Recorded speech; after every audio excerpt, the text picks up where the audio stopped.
show. I am absolutely ready to start the show today. How you doing, my friend, Mr. Dean Inman? I'm doing great. How you doing? I'm ready to get into this, man. We've got things that you can do to help you get more views on YouTube. We've got a whole list of stuff today. A whole list of stuff. We've even got some bonus information for you at the end, so stick around for that. So yeah, I think this is, some of the biggest questions we get repeatedly is, how do I get more subscribers? Or how do I get more views on my YouTube videos? And I think sometimes people think there's like one magic button. If I just hit this button, then all of a sudden I'll start getting more views. But there's actually a deeper methodology to it that you really need to understand what it is that YouTube is thinking about and how we can leverage the things that we know about YouTube to get our content in front of the right people, get it recommended more, and get it in front of more eyeballs so they can potentially click and watch, right? Is that fair? That is fair. And it's the same questions over and over and over. How do I get more views? How do I get more subscribers? Today, we're going to focus on views. We don't want you to focus on subscribers. And I know that sounds counterintuitive. Maybe we'll talk about that a little bit later.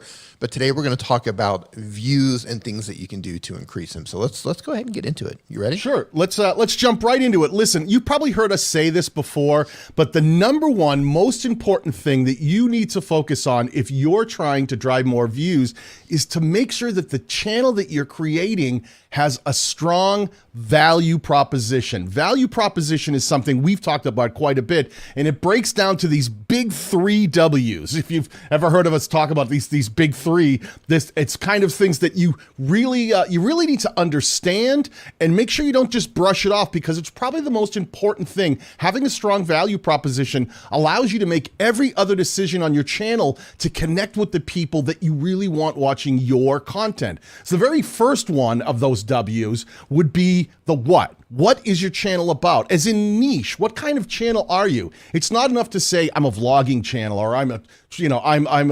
videos with me being entertaining. Like, you have to be very specific. Entertainer. Right. I'm an entertainer.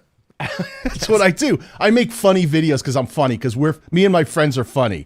That's not a niche. Like, you have to make sure that the people you're trying to reach, that they can understand what your channel's about. Are you a cooking channel? Are you a gaming channel? Are you a music channel? Are you a knitting channel? So that people can relate and go, I know what this thing is. I can put a label on it. And if I'm interested in that kind of niche and that topic, I'm more apt to watch more of those videos and say, that's my kind of channel.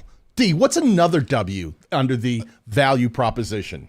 Well, the next one would be, who is your target audience, right? Who are you making videos for in the first place? Who do you want to watch your videos? And this is important to know who you're actually making videos for, so you can target those people directly. Because every particular viewer who comes onto the platform, they're looking for something. Maybe they're there to learn, they're there to be entertained, maybe they're there to just groove out to some music, or they're there to find a documentary. Everybody has a reason they're going on YouTube. You have to find out who those people are, and you have to learn how to communicate with them. And through that communication comes in things like using the right words, using the right phrases, using the right imagery, the overall right packaging. That's something that Daniel and I have talked about several times, is the overall packaging of your content. So you have to know who your target audience is, and you have to know how to communicate effectively to that audience. And I just want to say, with your value proposition, I like to think of a value proposition as a North Star, right? You have your North Star. And whenever you're thinking about making a piece of content, you have to think about, does this piece of content get me, is it going in the right direction towards my North Star? And is it reaching the target audience that I want it to reach? If the answer is no, don't put that piece of content on your channel. If the answer is yes, upload that piece of content.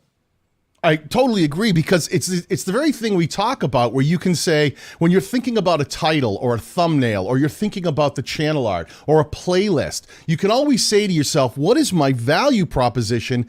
And does this thing that I'm working on right now really scream and support that value proposition? Is it true to the thing that people are going to expect from my channel? And if it isn't, you can make the decision, maybe I shouldn't be making that video, because it's about the what. It's about the who you're trying to reach. And the last big W is the why. Why would someone want to watch your channel? Dee, can you talk to me a little bit about what the why is and why the why is important? That's a lot of whys.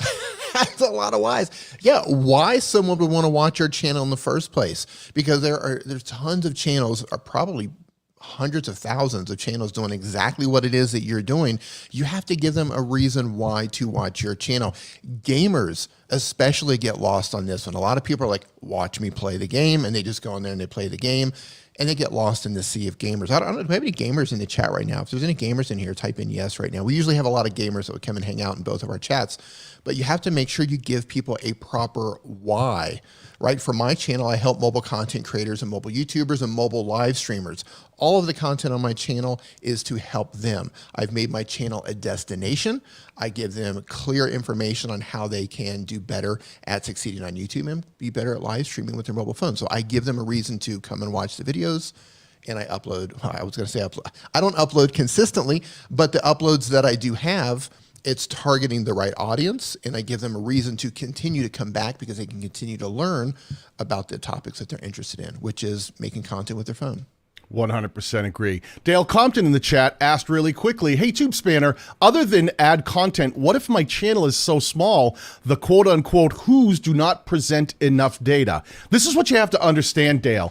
You're not looking at the people who are actually watching your videos right now. That's not your target audience. They may be, but those people who may have subscribed or may have watched are just people who have chosen to watch the video. What you need to do when you're thinking about the who is define who those people should be before they've watched, before you've even put content up for them to see. Because if it's just a random group of people, you might make one video about one topic and you might put up another video about another topic that gets served to different people, and they're going to get mixed signals coming back to YouTube, and it makes it hard for them to understand who they should recommend your content to next. So the ability for you to understand the who is the thing that will make it easier for YouTube to go, I know what this content is.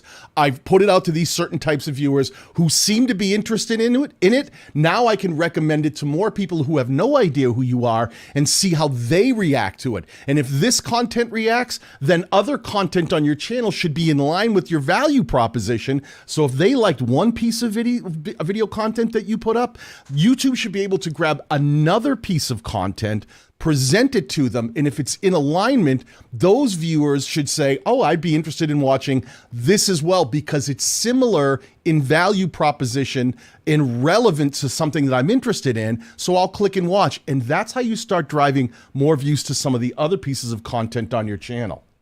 It all heads back to the value proposition or your North Star. As long as you stay in alignment with that, everything's gonna fall into place. Because if you're heading in that direction, then you know who you're making videos for, right? If I'm making videos for mobile content creators and mobile live streamers, as long as every piece of content that I put up is in alignment with that, then the who is going to fall into place. You don't have to worry about You don't have to worry about it too much, even if you don't have the data yet, because YouTube is still collecting data on the viewers. Eventually, they are going to show you that information. But as long as you keep uploading the type of content that's true to your value proposition, it's all going to play out. 100%. Dee, what would be the next thing that we have to think about? Now we've got a value proposition in place. We're going to be true to it. We know what the channel's about, who our target audience is we're trying to reach, and why they should watch. What's something else that we can do on our channel when it comes to publishing videos that might help us gain more views over time? Well, I feel like I'm not qualified to talk about this one. It's been a tough time in Mexico, folks. It's been a tough year. Yeah, upload consistently. Right, that's the next thing, is upload consistently. And it's not just about uploading consistently, it's uploading consistently and having a consistent conversation with your viewer, right? It's just not just about uploading videos, it's about uploading consistently and consistently having a conversation with your viewers.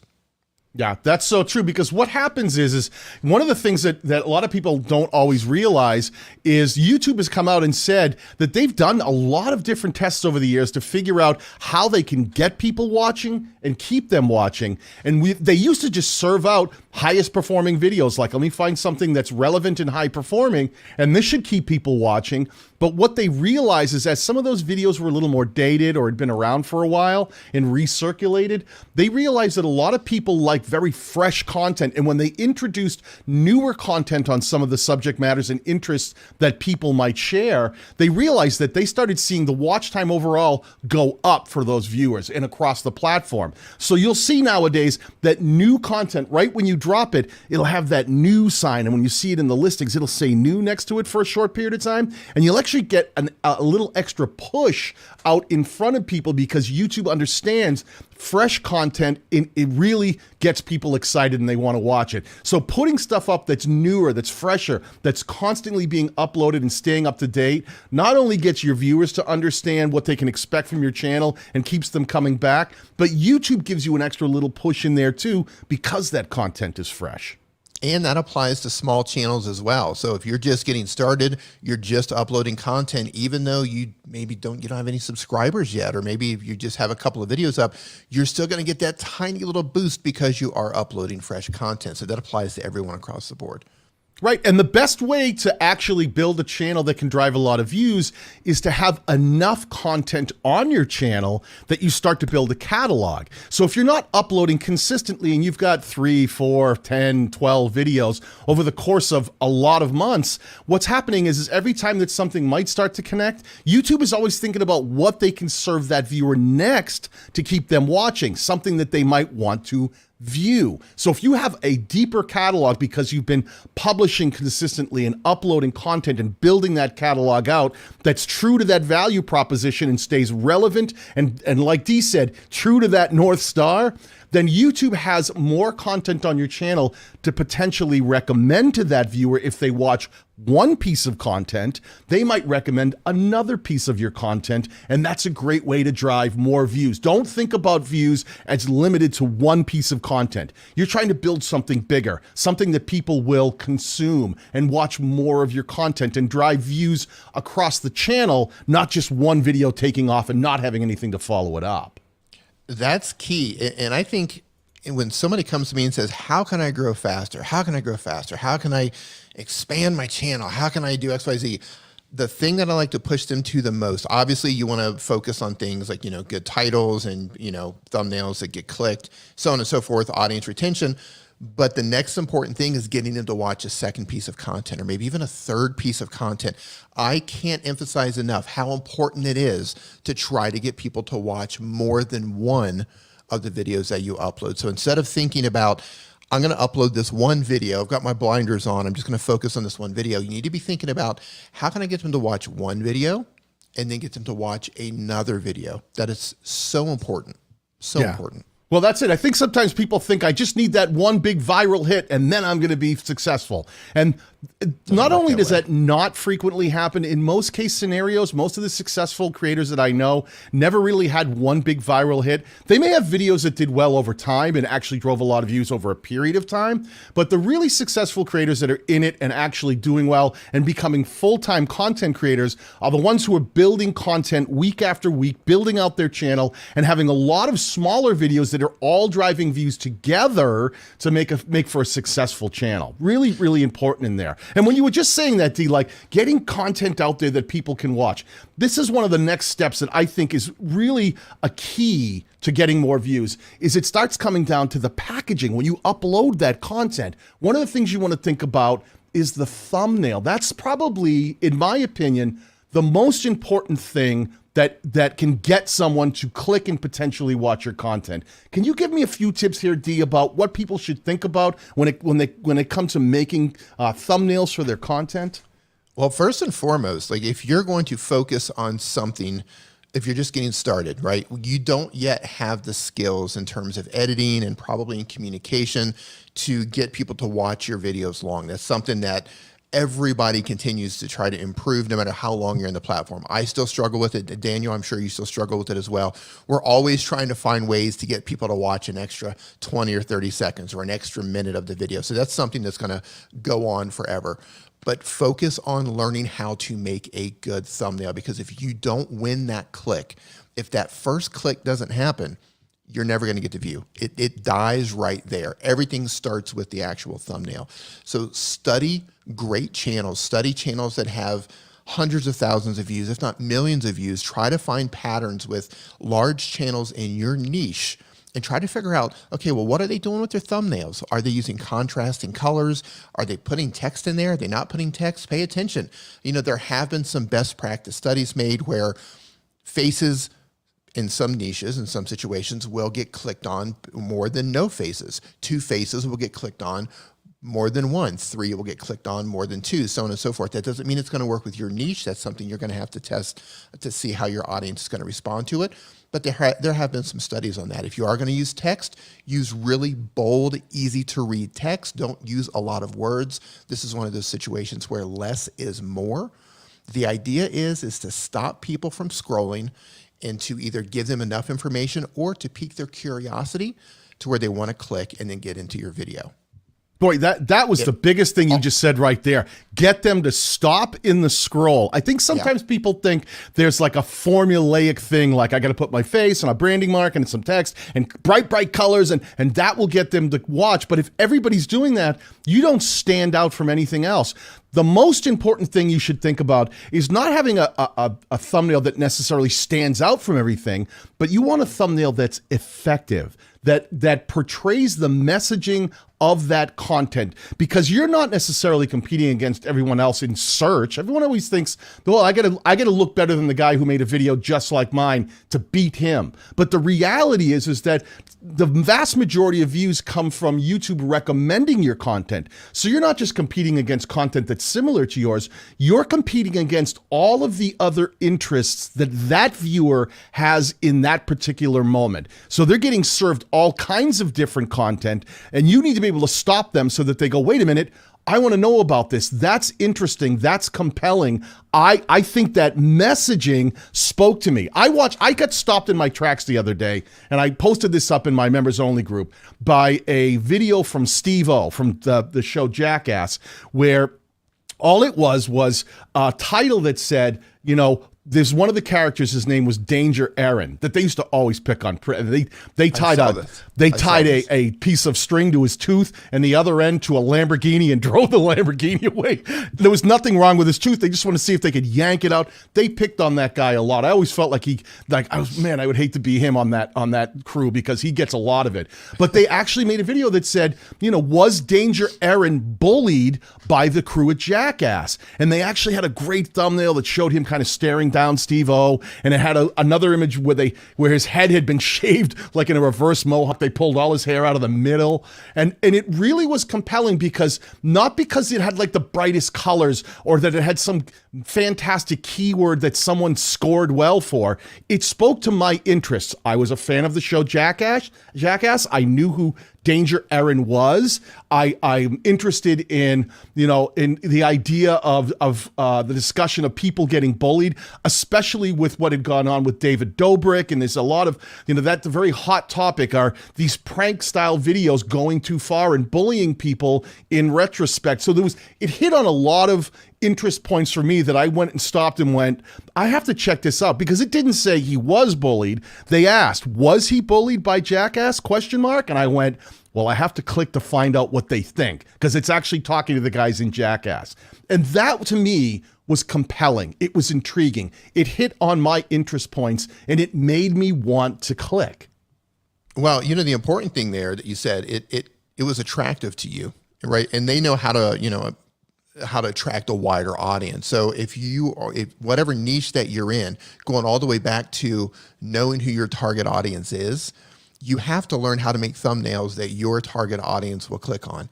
This is also understanding the right words to use, right? The right keyword phrases or the right trigger words to use. So you really have to understand your niche. So whatever niche you're in, even if you're a cooking channel, or if you're a fitness channel, right? You're in the niche, you're into it, you understand it at a deeper level. So you have to think about, if I were looking for something as a viewer, what would I click on, right? If you're into health, you're into fitness, and that's what your channel is about, stop thinking as a creator for a moment and think as a viewer, and be mindful of your own habits on YouTube. Say, what do I click on? What catches my eye? What words trigger me? Oh, I got to click on that, right?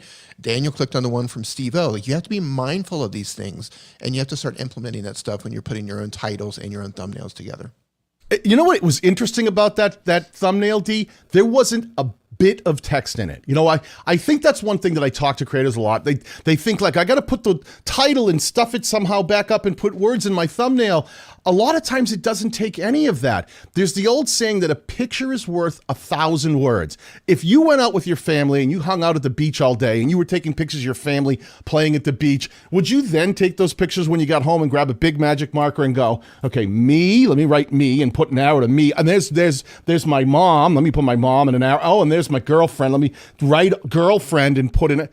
You don't need to do that. So when you start writing all over a thumbnail, sometimes you just need to present the image and people will understand. A picture's worth 1,000 words. Try to create an image that complements the title so that people see the title, see the thumbnail, they work together, and they get a better overall idea of exactly what to expect if they chose to click on that video and watch it through. Which brings us right on to our next topic, the title. Dee, talk to me about the importance of titles. Oh, before we get into the title, sure. I just want to mention about thumbnails for a second, is there isn't a catch-all answer for this, and it can change based on topic as well. I have some thumbnails that only have an image with no text that do incredibly well, but I've tried the same thing on other topics and they don't do well. Sometimes for me, I need to put more text. Sometimes it's less text. I'm constantly testing my thumbnails. So don't think this is going to be one of those things where you just come up with one idea and then that's it, right? You constantly need to test because certain topics and traffic sources will react differently to certain types of thumbnails. You might find that if you get a lot of browse traffic, browse traffic reacts one way to a particular type of thumbnail, suggested to another. Search traffic reacts differently to another. Like my thumbnails don't do that well with browse traffic, but for search traffic and suggested traffic, they do incredibly well. So it's something you're going to have to test and pay attention to on your own channel. Yeah, and you know, a quick tip here, if you're ever thinking like, well, Daniel, that's a great piece of advice, like make the picture is worth 1,000 words, try to use images, but how do I create an image that represents this sort of deep messaging of the content? A really simple trick is open up Google, type in the basic idea of, if you're making a video about a specific thing, type in a very short version of what that thing is that you're making the video about, and click over to the images tab and see what Google starts presenting you for popular images related to that specific target. Now, I'm not saying take those images and use them, because you never want to use images that you don't have permissions to use. But what you can do is start getting an idea of what that message might look like in a visual. And sometimes it can give you great ideas. Like, I wouldn't have ever thought about that. I can make a similar thumbnail to the image I just saw, and that's a much better idea than I had of me just pointing at a bunch of words stuffed onto my thumbnail, and see if it can be more impactful. Love it. Let's move on to titles. Titles. Dee, talk to me about titles. All right. First and foremost, titles. You want to keep it simple. So many times people will come in and say, hey, I want to grow my YouTube channel. Can you review my channel? Can you look at my videos? And I look at the titles, and a couple of things are usually happening. One, the titles make no sense whatsoever. And by that, I mean people are trying to be too clever, or they think that people are going to be in on their inside joke, or don't think about being too clever. That's not going to work. That's never going to work. Or they're trying to stuff way too many words, way too many phrases into a title. A lot of times, and I was just doing a channel review in one of my members' streams, and almost all of her titles were two titles. It's almost like she was trying to go for two different things. And the point is, you want to keep titles simple as possible. And instead of thinking about, I need to please an algorithm, think about, I need to get a human to actually understand and want to click after they read this title. Make your titles for humans, not for algorithms. So first and foremost, keep it simple and avoid truncation, right? You don't want it to where if somebody's looking where it's the titles, you know, it's written out so many words and then it gets cut off to where people can't read the rest of the title. Now, I will say there's one caveat. I have seen some people use this to success where they've written the title a certain way and it gets cut off right at the certain point where it does add some curiosity. So that could work sometimes, but generally you want to avoid that unless you know what you're doing. Yeah, that truncation is a big part of it. A lot of times I'll see people make these long titles that's the 5 best ways to remove a, and then it gets cut off, and it's like, at a certain point, even though the title fits the amount of characters, you don't see the full title unless you click the video. So if it's and if I don't get the immediate meaning and the messaging of what this video is about, because the important part ended up on the other side of the truncation, then I'm going to probably go right by it and go, I didn't know what it was about. Remember that we're trying to optimize for humans. Why? Think about it this way. If the people you're trying to reach are just like you, they're on YouTube watching videos. What makes you stop in your tracks? What makes you stop and choose a video over anything else that you've been recommended? Forget about search when you're in there actually typing in things, but when you're just on YouTube and something comes up and you say, oh, I'm going to watch that. What are the things that made you stop and go, I want to click on that? It's usually the simplistic message that really connected with your interests. And in a moment you went, I know what this is. I'm interested in that. I want to click and see more of whatever this particular interest is, so that because it's something that I enjoy watching or learning about or seeing or laughing at, or it's music that I like. The simpler it is for the viewer to understand immediately what that content is about, the easier it is for them to click, and the easier it is for you to win that view. And then YouTube can start understanding that content better and who else to serve it to, and keep serving it out to other people so that you can drive more views from people who don't know who you are yet. Yeah, and I want to add that if you do have a title that does get truncated, it does get cut off, make sure if you do have a keyword phrase in your title, make sure to put that before it gets cut off. I see a lot of people putting that at the end, so you've got all of this stuff in the title at the beginning that doesn't make sense, it doesn't speak to anyone, and then you have to click in to actually get the keyword phrase. So if it is going to get cut off, make sure that anything of any importance, any messaging that you want to get out there, any keyword phrases that you want to be seen, you want to put that towards the beginning of your title to guarantee that the viewer is going to see it. Because remember, at the end of the day, you're trying to get a human to click. You know, one of the first ever viral videos, and a lot of people have said that this is where the term viral video actually came from, was in 2003, before YouTube even existed in this form. It wasn't even around. It was Casey Neistat who would put out a video on the internet called iPod's Dirty Secret. And he had been fed up that the iPod, in about 18 months, the batteries would just die. And they would be, and you'd call Apple and say, hey, my iPod's not running. And they go, oh, you got to buy another one. And he was so they knew about the issue, and he was so disgusted, he made a video about it. And those 3 simple words, iPod, which immediately, there's your keyword. It's about the iPod. So you know anyone who's interested in an iPod goes, oh, this is something, I have one of those, I'm interested in that subject. iPod's Dirty Secret. And then you go, wait, that was a compelling thing. What's the dirty secret? Simple, easy, click the video and find out. And then he went on to explain about, how he had confronted the company and how these batteries, they knew the batteries were dying. That was one of the very first viral videos ever. And that was even before YouTube was out there to really have this viral sensation thing. So it just goes to show you that the things that we're talking about here in the titling and in the packaging, it's not just YouTube, it's human behavior. What gets people excited? What makes them stop and go, whoa, what's the dirty secret? I have an iPod. Am I missing something? Is there something I should know? Think about how to be compelling. That can be a positive sentiment. That can be a negative sentiment. You can, instead of just dropping all these keywords and stuffing all these words in your title, think about the viewer. What might that viewer be thinking? If they want to know something more about the iPod, and you say something like the dirty secret, that could get them to click. There could be something today like the iPhones that we have. You could say things like, the 5 worst things about the brand new iPhone, right? And that, you don't say what it is, but people go, oh, well, I was thinking about buying a new iPhone. I better click and watch to see what these things are so I can make a decision for myself if those are things that I find problematic or I don't find problematic, and get input. Because you know what? You're reaching out to people based on their interests, and you're being compelling. You're getting them to click. You want to find out about the 5 worst things about the new iPhone, you would have to click the video to find out what that is. You want to know what the iPod's dirty secret is? You have to click the video to find out what that dirty secret is. So think about that whole thing. Don't always think about trying to just stuff a bunch of keywords. Think about the viewer and what would make them stop in their tracks. And once you've done this, you have to follow through with the video. So important. You have to follow through with the video. So if you have a video, 5 reasons not to buy the new iPhone. As soon as somebody clicks on that video, you need to let them know that they've clicked on the right video. This is the importance of a hook, right? You need to let them know either through a visual hook or an audio hook or something that you do in the video to reinforce that they've clicked on the correct video. And you want to pull them into the video right away.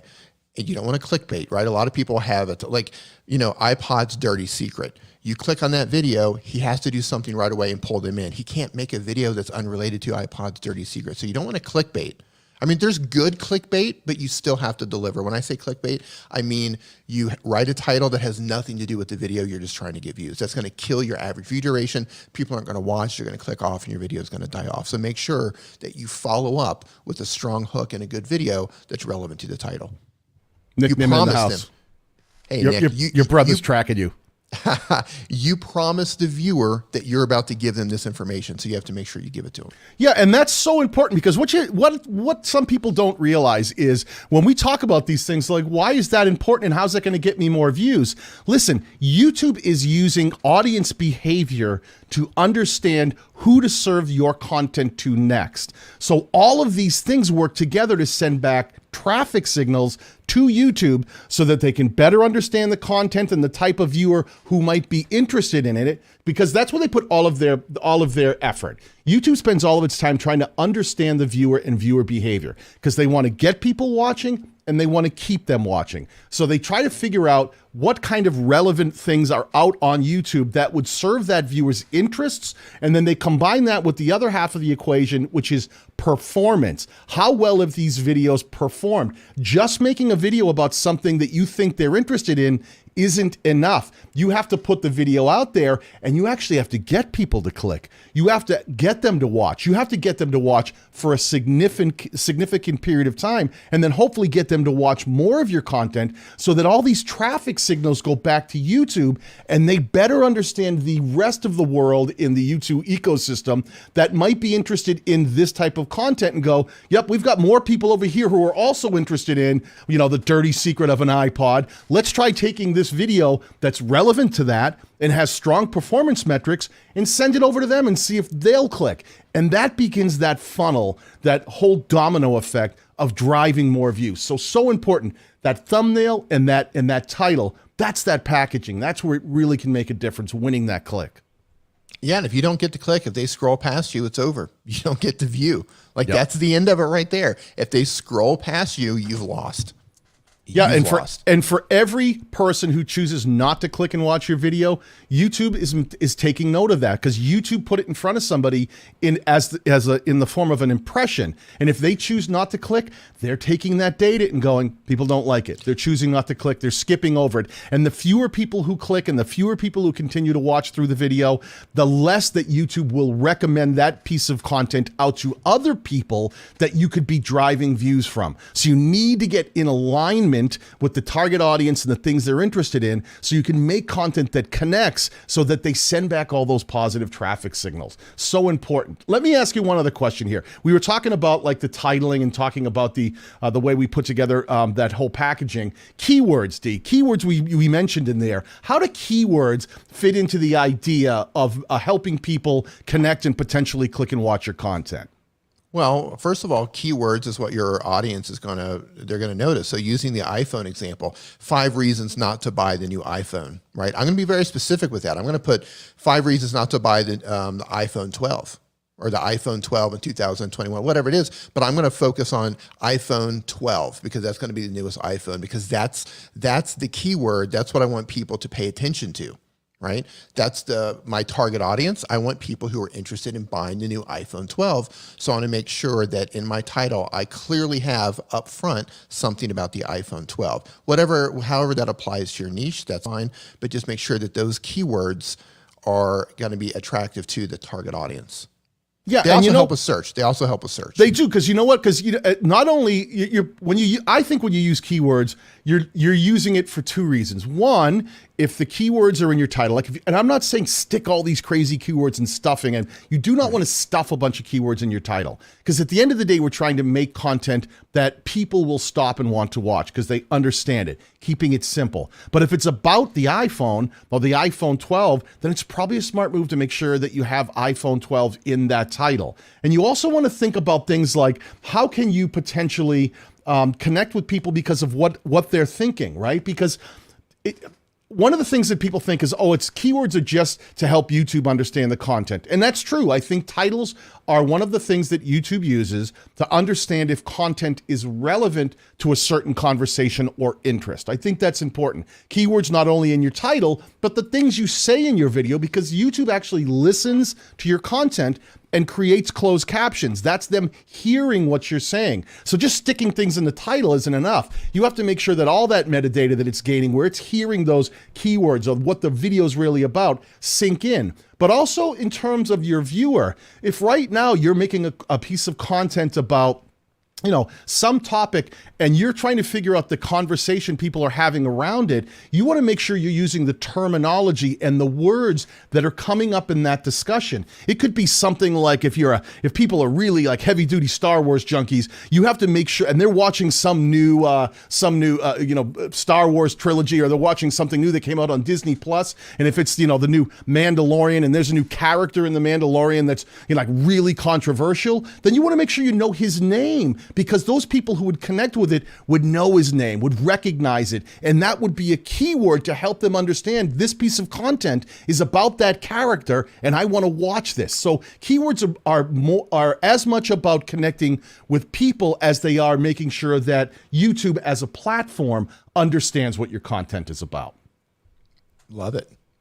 So, okay, well so we're said. talking about that. When we start making these pieces of content, Dee, and we've got this packaging that could win the click, and we've got this simple, strong title that's compelling, that can help win clicks and drive more views, when we start thinking about other things that we can do with our content to potentially drive more views, is there other things we can do to maybe put some of this content together or think about how to build the channel beyond just the scope of an individual video?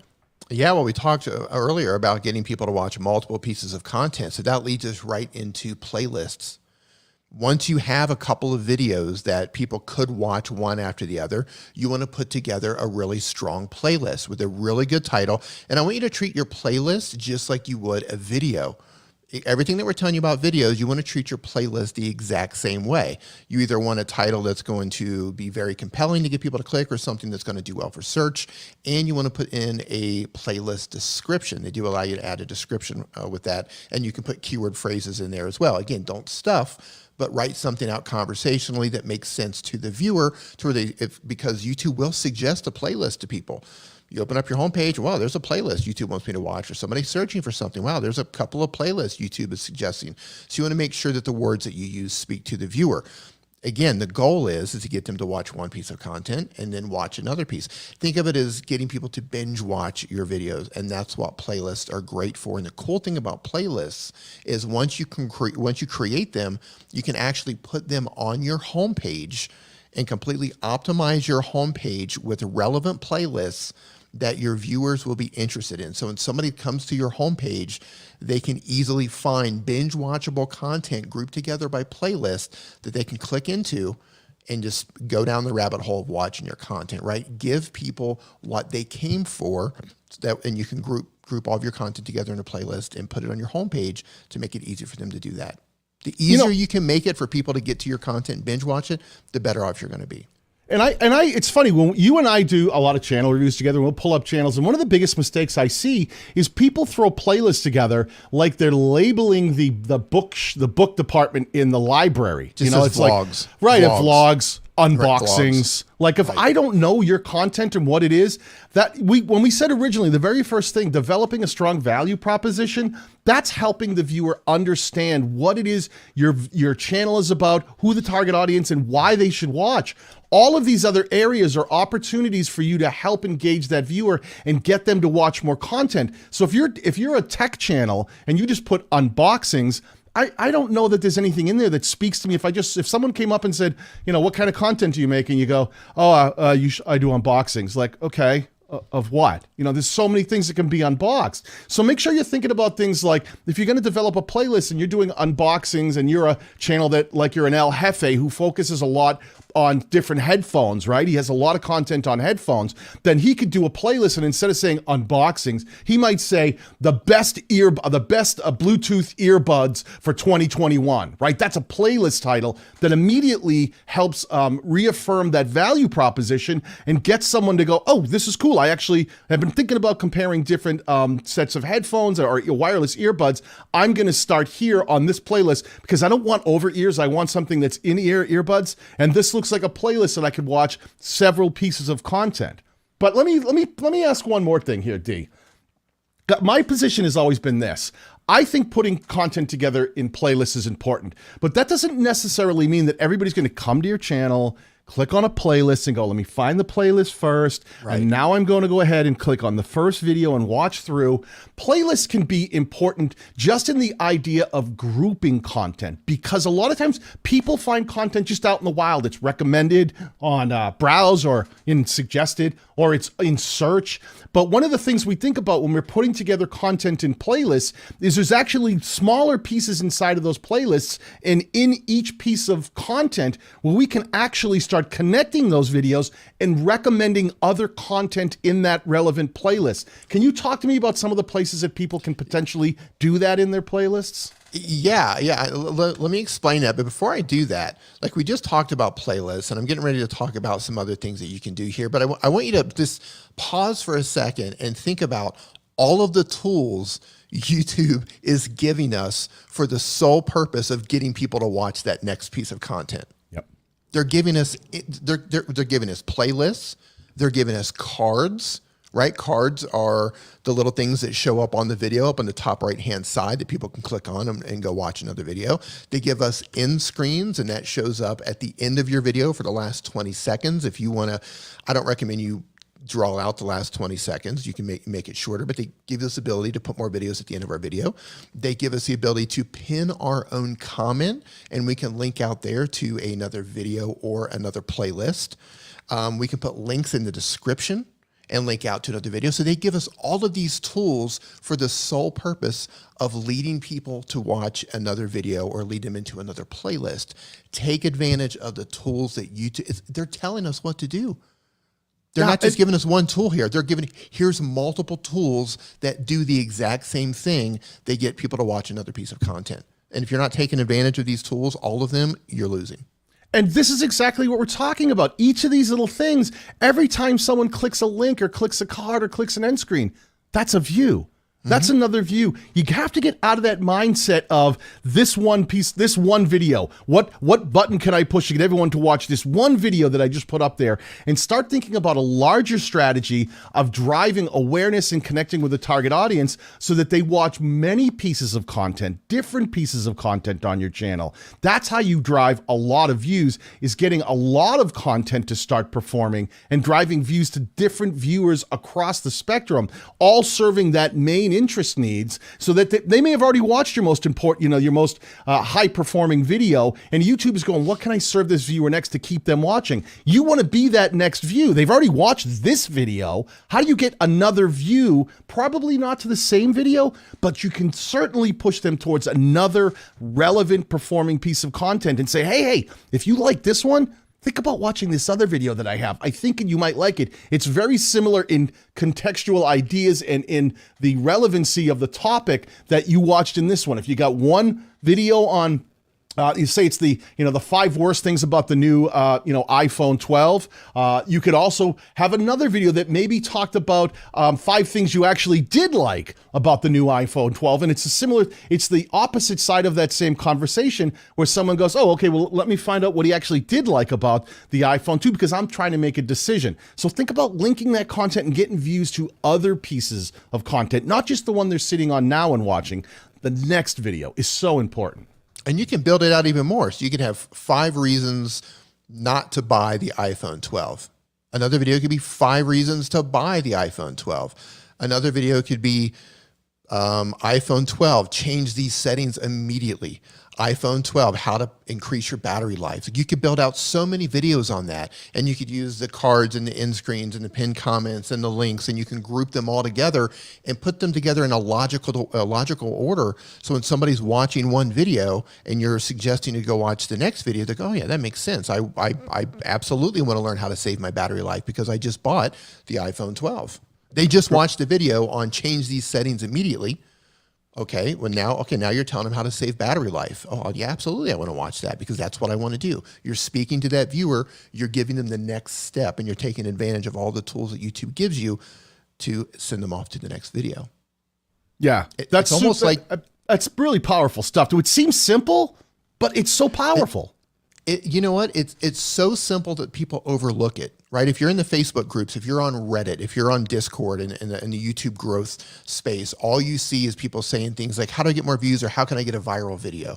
And I'm just like, oh my goodness. Like this is so much bigger than a viral video. You need to think of things, you need to look at your channel as a whole instead of one video standalone. Like how do I get a viral video on this video? First and foremost, if you're not optimized for a viral video, it's not going to do you any good to begin with.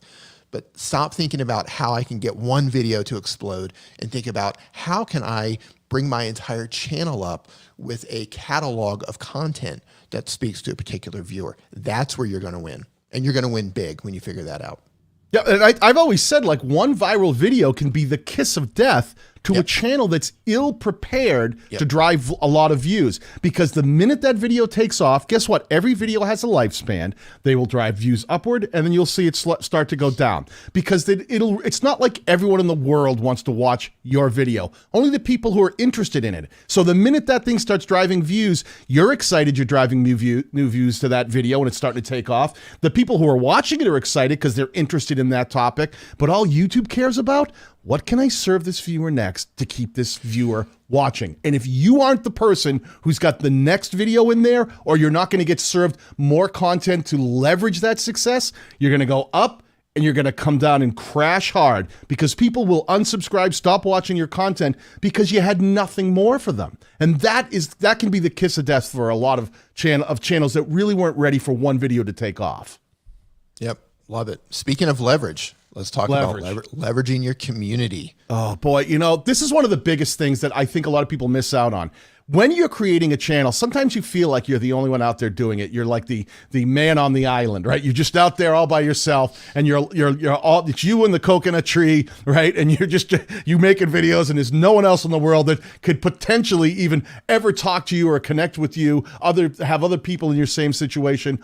The power of community is not just the people that you're trying to reach, like your subscribers and people who are there in your comments section, which are super important, but community as a whole look at what Dee and I are doing right now. We are two completely different creators that happen to overlap in our desire and our value prop of trying to help creators grow their YouTube channels. So we reach out, we work together, we collaborate. And these are things, if you start becoming part of a community, it opens your content up to another audience because other people who may be following Dee might go, hey, I saw him with Daniel, and Daniel had some things to say I found interesting.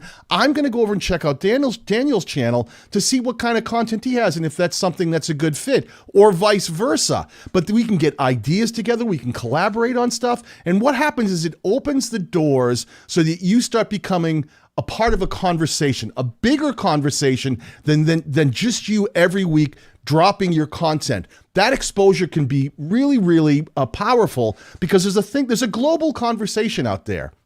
So if you're going to stand in the corner and just talk to one person all by yourself, it's going to be harder to grow and move forward. It's not impossible, but the more people know you, the more other people that are in your niche start to know you, they might recommend you. I can't tell you how many times people come to my channel and ask me a question about the best mobile video editing app. Now, I've done like one video on that, but I immediately say, yeah, I've got one, but you know who you need to go check out?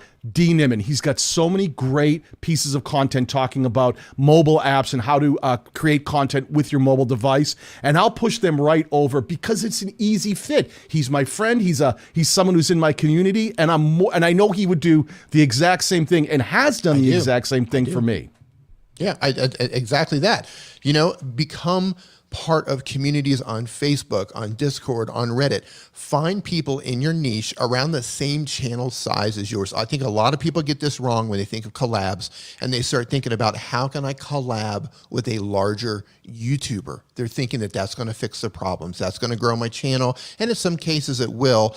But if you're just getting started, you probably are not at the same level in terms of quality and how you present and all of that, right? So reach out to people in your niche that are around the same size as you and build those friendships, right? Don't force it, let it come naturally, but build those friendships, and you will do collabs, and you can help each other out. You can share data. You can figure out what's working on each other's channels. Like we can get, Daniel and I hop on calls sometimes and we just brainstorm about things that we can do and things that have worked, things that haven't worked. And, I highly recommend that everybody has multiple people they can do that with. Because if you're just trying to do this alone, it's a long, lonely road, and you can get down that road a lot faster if you have other people to travel with you. Yeah, and you can learn so much because, being a content creator is really difficult because you got to be a on-camera presence. You've got to be a videographer. You have to learn how to use all these, the studio equipment from audio to video, learn how to be a video editor. You need to learn how to do SEO research. You need to learn how YouTube works and grow a channel and put content on there. But when you have someone else who may be on not the exact same path, but a similar path to you, it's really great to be able, just like Dee said, go, man, I'm trying this thing and I can't quite figure it out. And they can say, oh, you know what? I did a similar thing and you know what worked for me? Or let me take a look at your thumbnail. Maybe I have a couple pointers. And those discussions, not asking someone to do the work for you, okay? That's super important because in the world of community, you get what you give. You get what you give. So when you provide value to other people, they're really willing to provide value back because it's a two-way street. It's a conversation, right? So think about how that can really be impactful towards really expanding the horizons and helping you become a better creator, make better content that will win the click more frequently and connect with your target audience to help get more views and drive your channel. Now, we are talking about community, which is like, the people who are other creators, but the other side of that community is really your audience, the people, the target audience you're trying to connect with, and the people who have subscribed and maybe they've watched a video. Those people that potentially you want to get them back to watch more. You want to connect with them. People who may have stumbled across one video and maybe they haven't even subscribed yet. Maybe they left one comment and went, this was pretty cool. Dee, are there ways that we can leverage that end of our community to drive more views on our channel? Yeah, it starts by answering every single comment on your channel while you still can. And by that, I don't mean just by going in and just saying thank you or giving them a thumbs up. While you can, and there will come a time where you're not going to be able to do this because you're going to have too many comments, but while you can, answer every single comment that comes in. I can't tell you how many times I've done channel reviews, smaller channels, just a handful of videos, and you go and you look at the comments and either they're not replying at all or maybe they've replied to half of them, and like you're off to a really bad start. These are people who are taking their time to leave a comment on your video. Give them time back. Respond to that comment. Respond, and you can ask them, say, hey, thanks for watching the video. What was your favorite part of the video? Or what was your takeaway? Or right, find a reason to ask a question, because a lot of times they'll come back and they'll give you an answer, and then you can start the conversation that way. So make sure you're answering every comment while you can. And I bet you get this too, Dee. I get a ton of questions where people will comment in one video and they'll ask a question that's not necessarily related to, they'll say, that was a great video. You don't happen to know, and they'll ask a question about something else that fits within my niche and my value proposition. Could you help me with this? Help me find something or help me do something. If you have a video, you can grab it and link it and go, I do have a video on that. Check this out, and drive views to that other content by steering them in the direction of something you've made that can help answer those questions that they have. That's using those comments section to drive more views, not to this video, but to the next video. And if that person has watched this video, asked a question, and then you gave them a link and they went, oh, thanks, I'm gonna go check that out, that can increase the chances of YouTube going, people who watched this video went over and watched another video. Let's think about potentially recommending recommending that other video to people who have enjoyed this one, and maybe they'll click, because viewer behavior is super powerful. If you start drawing those connection points from traffic sources and viewer behavior where people are moving from one video to another video of yours, YouTube picks up on that and they start going, maybe we can recommend some of this content because these people seem to like not just this video, but these other videos from the channel. And you drive those other views and you can leverage those into creating even more views from people who don't even know you yet or may have only watched one video. Yeah, YouTube likes to group viewers in groups based on their interests. So if YouTube can see that some of your viewers are clicking and watching additional videos, then that viewer might be in another group of viewers. And YouTube says, okay, well, this viewer is in this group of viewers, so we're going to suggest that video to this group of viewers. And a lot of them might not know who you are yet. So that's how it works. Think of it as bubbles of different groups of people up on the platform. And if you're influencing some of those viewers, then YouTube can try to test your content out in front of more of those viewers. Doesn't always work, but if it does, it works really well. But that really is a big part of it, though, is really trying to think beyond just the view you have now. I mean, I think that some people get so focused, it's like, I just want more views on this video. I want more views on this video. But thinking more about the target audience and the larger conversation and how your content fits into that can really turn things around and engaging with that community. The more you get those people who leave comments in your videos, that's a high form of engagement. Someone has stopped, they've watched the video and said, I'm going to stop and leave a comment, and talk to this creator about what they made. That's the perfect opportunity for you to draw that person in and have them go, it was great as I left a comment and he immediately responded with something that was really helpful, or he was really kind, or he made me laugh. And those are the people who go, you know what? I'm coming back. I like this creator. I dig what this creator is about. I understand this creator. And this is something that I would be willing to earmark this, maybe subscribe, and come back and watch more of this content tomorrow. I don't want to forget about this channel. So those connections with that community, even if it's the smallest amount of people, even if you only have 10 comments, 5 comments on your video, don't just brush them off. Don't just say thanks, like Dee said. Make sure you take a moment to really engage with them because you're building something. You're building that community. You're starting to put down more content. And if those people have watched and left comments, that's engagement. YouTube, if they've done that recently and you put out a video in the next couple days, YouTube remembers that they did that and they'll start thinking, let me try serving this new video to this viewer who is interacting and watching content and engaging with it in the last 90 days or the last 30 days, depending how active they are. And that you can actually get your content recommended and pushed out for more views just by being that extra engaged creator that actually interacts with your community. You just said that extra engagement. I like to think of YouTube and just social media in general. Like, you have to put in the extra work. You have to put in the extra work, because you're going to get what you give. If you're going through a period where you're not given a whole lot, guess what's going to happen? Everything's going to start to go down. The views everything's going to trend down. The subscribers are going to go down. The views are going to go down.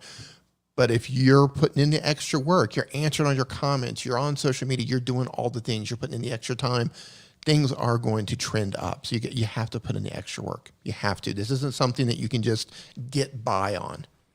It's not enough if you're trying to build a channel. If you just want to coast and you don't really care and you're just doing it for fun, that's fine. You do you. But if you're trying to build something, you're trying to grow, and you're trying to measure your success, you got to put in the extra work. You have to. And I think that it's one of the hardest things for creators to really think about, because I think everybody wants to, like, I put up the video, I did the thing. Isn't YouTube put a video out there and then suddenly magic happens and people all watch my video? This is a job. This is a business. This is hard. I mean, if you want to just make videos for the sake of putting them on YouTube and whatever happens, go for it. God bless you. That's fine. But if you really want more views and you actually really want to build something and you want to grow a YouTube channel, you really have to start thinking about that audience and that community that might be interested in your content, because YouTube is very specific. They put all of their efforts into understanding the viewers and bringing videos to those viewers, right? Based on their interests. So you need to make it clear to YouTube that this is what my content is about. This is the type of viewer that it's made for, and then get those performance metrics, make strong videos that actually connect. So YouTube says, I get it. Let's try presenting it to other people who have similar interests, see if they'll click and drive more views. Well, speaking of that, let's stay here for a second. I think this is the 10th and probably one of the most important thing. Let's say you went through all the things. You got a strong value proposition. You've been sitting there and you've been developing really great thumbnails to win the click. You've got strong titles. You've been using keywords effectively, not stuffing them everywhere. You've been meeting up with and talking with and collaborating with other creators in your community. You've been engaging with your audience in your immediate community, the viewers who really like your content. You've been making playlists. You've been using cards, end screens, pinned comments, link in the description to push out to more of your content and recommend it for more views. Once you've done all these things, Dee, what's the next step? If you've gotten through that checklist, what do you think the next most important thing that, and probably the final most important thing that a content creator should do to really make sure they're driving more views?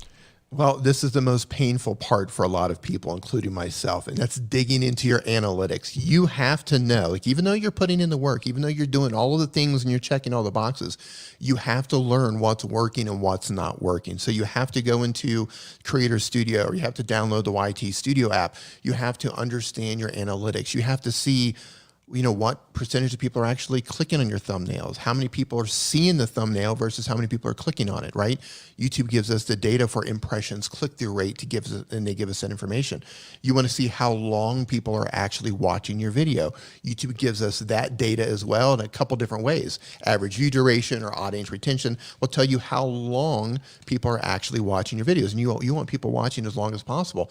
So many times people will come to me and say, hey, what do you think about this video? Or how do I know if people like my video? Because you look at the data. You can look at the data and see exactly how long they watched the video. You can see when people start to leave, where they clicked off, where they lost interest. You have to learn how to read your analytics, and don't be afraid to pivot. Don't be afraid to make changes. Just because you put in the work doesn't mean that you can't make adjustments along the way. So learn how to read your analytics, know when to make adjustments and try something new, but you also don't want to do it too fast, right? Sometimes you want to put something up there and you need to let it sit for a while and collect enough data. You don't want to rush into something and start making changes before you have enough data to actually change it.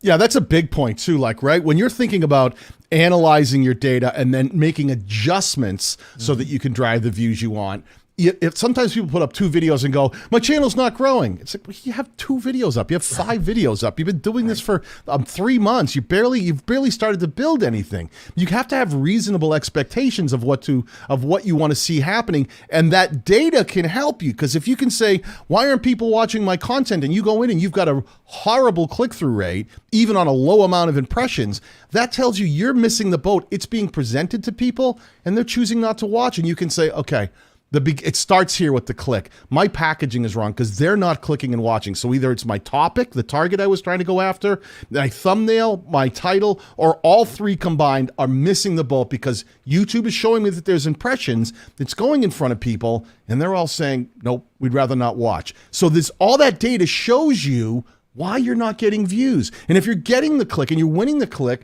but then you're still not getting recommended out much, you can look at things like that average view duration and go, well, the CTR is pretty good, but I'm not really getting pushed out much. I'm not getting recommended very often. Well, maybe that's because someone else has another video on a similar topic that does just as well, but keeps people watching longer. And that watch time, right? YouTube wants us to get people watching and keep them watching, get them to click. And once they're in, what happens on the other side of the click can be just as important as winning that click and just getting the view count. So think about how that thing interacts. And if you can see using your data where your content could use some improvement, maybe you need to shorten it up. Maybe you need to lose that long intro that you have. Maybe you went too long in the middle of the video and you were just kind of repeating yourself and you saw that audience retention report just dive off, go, yep, you know what, I wasted their time here. They skipped ahead to the end. I could have taken that whole section out. Think about those things. Think about learning to read your data enough so you understand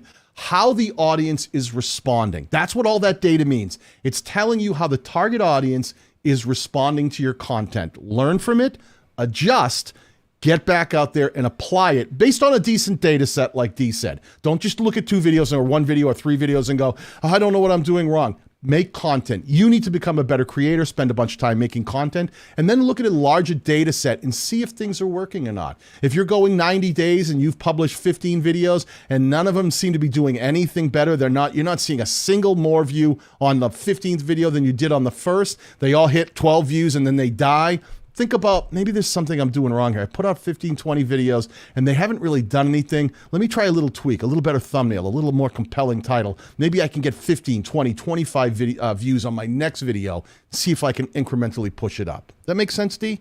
That makes perfect sense. And we mentioned earlier about being mindful of your own habits on the platform. So if you're watching someone's video, start paying attention. Like if you're clicking through someone's video, you click on the thumbnail, be mindful of why you clicked on the thumbnail to begin with. And then when the video starts, if you notice that you're putting it in, you're increasing the speed so the playback faster, or you're noticing that you're clicking through an intro because it's taking the creator too long to get to the information, pay attention to that stuff because people are doing the same thing to you. So the more you can eliminate stuff that people are going to not watch, the better off you're going to be, and you're going to get people to watch your videos longer. So always be mindful of how you are consuming content and apply that to your own content. Dale Compton had a question in here where he's asking, would adding quote-unquote project content not directly in the niche but drives views, would that be a bad thing? Let me say this, Dale. This is one of the biggest mistakes I see creators make. They get obsessed with views alone without understanding all the things that Dee and I just talked about. You can have a piece of content on your channel that is unrelated to your value proposition, right? It isn't true to the thing that your overall channel is about. And when videos like that start driving views, the first thing that YouTube does is try to understand, what can I serve this viewer next to keep them watching? Now, if you've been making something that really isn't related to your niche and it starts performing well, and YouTube takes something that is in your niche, but that viewer may not have any interest in and serves it to them, and they choose not to click because that wasn't what they were there for, you've now fragmented your audience. So I would tell you this, don't ever make anything that doesn't adhere to your value proposition. The what, the niche, the who, the target audience, what their interests are, and the why they would watch your content. Get in a lane, stay in a lane, especially when you're a small channel and you're trying to build that channel and grow it with a very involved community who will keep coming back because they understand what to expect from your channel, and YouTube understands who to serve your content to. I think that's one of the biggest mistakes I see new channels making is even if they have a value proposition, which is great if they do, but so many of them, they'll start uploading content and that content's not getting the traction that they want. So they start mixing things up. They start adding things that are unrelated to the value proposition. And then they start spinning off and doing other things and starting to lose focus. And that's actually hurting their channel even more. So once you have your value proposition put together, once you understand who it is you're going to make videos for, put your blinders on, start making the content, learn how to read your analytics, and just keep pressing forward. Don't be derailed.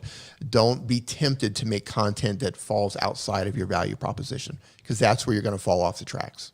Yeah, not all views are created equal. Don't get so obsessed with just the view count as a single metric that you don't understand what you're trying to build. That's why we always tell people, don't go out there and just advertise. Don't just run Google ads or YouTube ads to see if you can get the view count up. Don't buy views like, oh, I saw her on Fiverr, I think I can buy a bunch of views. It means nothing. The metric alone means nothing. What you're trying to do is get people who would come back to your channel and watch more of your video content because it serves their needs and it's an interesting thing to them. It talks about topics that they'd want to watch more often.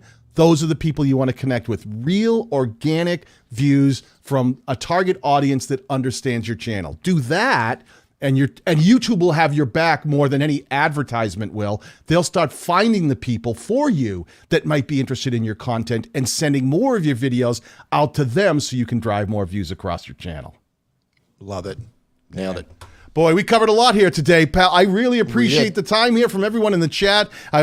Given us some great comments and questions along the way. We'd like to thank our sponsor, TubeSpanner, for having us on here today. If you haven't tried TubeSpanner, it's going to be launching very soon, and it's going to be something that I think is going to really change some of the ways that you can actually work on your content, create content, and grow as a YouTube content creator. So make sure that you sign up down below for a free I'm not going to say subscription. subscription. Sign up to the website, get your account made so that you can start accessing some of the features as they come out. And we're going to have an official launch coming up here very soon that we're going to be very excited about, and we'll actually show you how to use some of those features. So remember, everybody, think about how you can grow your channel organically. Think how you can develop a strong value proposition. Think how you can connect with the target audience you're really trying to reach. And then focus on those things right now. And I promise you, the things that you're really looking for, all those views, they'll come. Those will come. I love it. Daniel, thank you so much for joining me today. I want to thank everybody in the chat for hanging out. Awesome stream. And we will see you all here on the TubeSpanner channel next month for the Dee and Daniel show. Peace, everybody.